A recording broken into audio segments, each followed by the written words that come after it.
আসসালামু আলাইকুম ওয়া রাহমাতুল্লাহ। যাকাত সম্পর্কে আল্লাহ পাক কুরআন শরীফে বলেছেন, ওয়া আকিমুস সালাত ওয়া আতুউজ যাকাত, তোমরা নামাজ কায়েম করো আর যাকাত আদায় করো। সূরা বাকারা আয়াত নম্বর 43।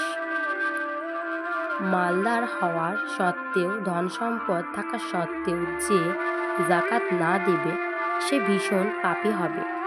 হাসরের মাঠে তাকে কঠোর আযাব এবং ভীষণ শাস্তি ভোগ করতে হবে।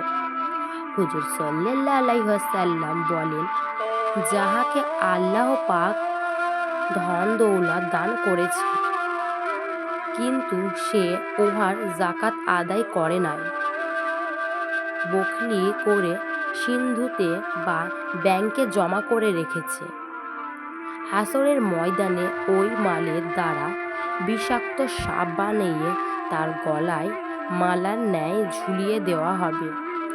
সেই সাপে ওই ব্যক্তির গলা পেঁচিয়ে ধরে মুখের দুই দিকে দংশন করতে থাকবে আর বলতে থাকবে, আমি তোমার টাকা, আমি তোমার ধন। সামান্য লোভের বশকীতে হয়ে মানুষ যেন এমন পাপ না করে। হে মানুষ, আল্লাহর দান করা ধন দিয়া ধন বুঝে মন নিয়া যেতে কতক্ষণ? কৃপণের দরজা শুধু একজনের জন্যই খোলা থাকে, তিনি হচ্ছেন মালাকুল মাউত আজরাইল আলাইহিসসালাম। আল্লাহ পাক বলেন, দুনিয়াতে মাল জমা করে আনন্দেতে মেতে গিয়েছ? নিশ্চিন্তে জেনে রাখো, এমন একদিন আসতেছে, লোহার গজ জাহান্নামের আগুন দ্বারা গরম করে কপালের দুই পাশে, সিনার দুই পাশে, পিঠের উপর দাগ দেওয়া হবে।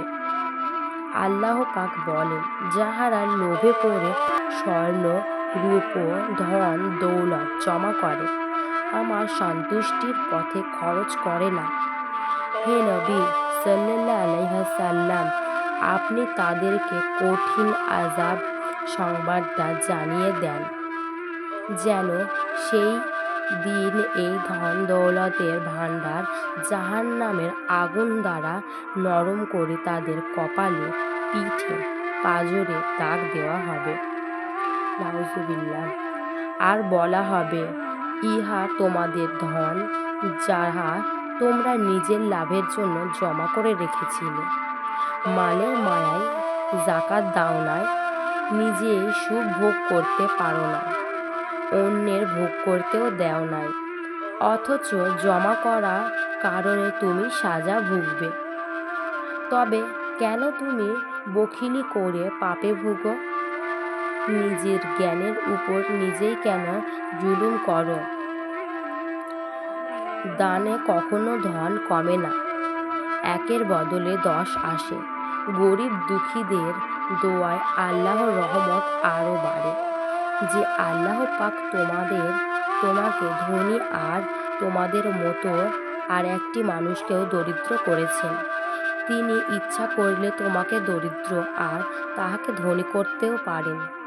তবে কেন গরিবের প্রতি তোমার দয়া হয় না? যাকাত অর্থ পবিত্রতা। যাকাত দিয়ে মাল পবিত্র হয়, বৃদ্ধি পায়, পানিতেও ডোবে না, চোরে ডাকাতেও নিয়ে যেতে পারে না, ছিনতাইও হয় না। আল্লাহ পাক মানুষকে পরীক্ষা করার জন্যই ধন দৌলত দান করেছে। দেখতে চায় তারা গরিবের সাথে কেমন আচরণ ব্যবহার করে। যাকাত দেওয়ার সময় বেশি নেকি পাইতে চাইলে রমজান মাসেই যাকাত আদায় করবে। গরিব তাবেলে এলেমকে দান করবে। তাদের পড়ার খরচ দিলে বেশি নেকি পাওয়া যায়, কেননা তাদের দ্বারা আল্লাহর দিন, আল্লাহর জমিনে টিকে থাকবে। নিজের মা বাপকে, দাদা দাদি, নানা নানি যাকাত দেওয়া জায়েজ না। তাহারা দরিদ্র হলেও তাদেরকে ভিন্নভাবে দান করবে। ছেলে মেয়েকে, নাতি পুতিকে জাকাত দেওয়া জায়েজ নাই।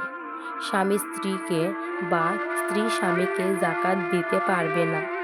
ইহা ছাড়া গরিব যে কোনো লোককেই জাকাত দেওয়া যাবে।